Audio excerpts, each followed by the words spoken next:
It is supposed to be a safe alternative during the pandemic, but what happens when students are not participating in remote learning? Well, some new numbers show more than 5,000 students remain disconnected from their schools. Channel 3 Eyewitness News reporter Mike Savino is live in Hartford with a closer look at the challenge of getting kids logged on. Mike.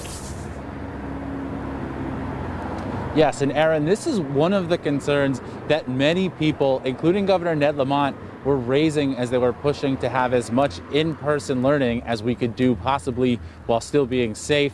Of course, remote learning isn't going to be going anywhere anytime soon, so school officials are doing whatever they can to try to reach all of their students.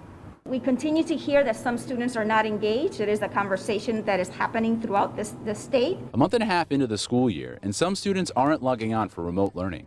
The numbers have improved since the start of the school year. In early September, 4.6% of distance learners did not connect. During the first week of October, 3.1% of remote learners, or 5,100 students, never logged on.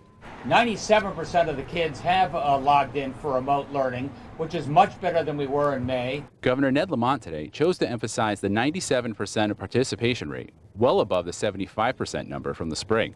Still, school officials are working to reach every student. It is beyond the phone calls, it is beyond the emails, it is also the home visits. Cities like Hartford and New Haven see more distance learning.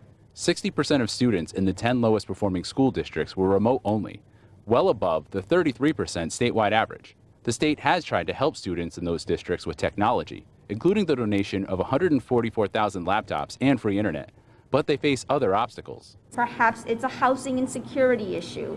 Perhaps it's that they need mental health supports. Some parents say they opted for in-person or hybrid classes because remote learning is too difficult. In person, at least they get to teach way better than what they do on a computer.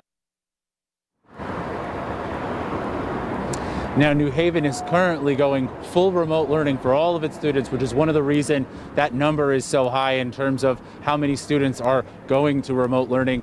They currently have a plan to soon go to in-person learning for some of their students.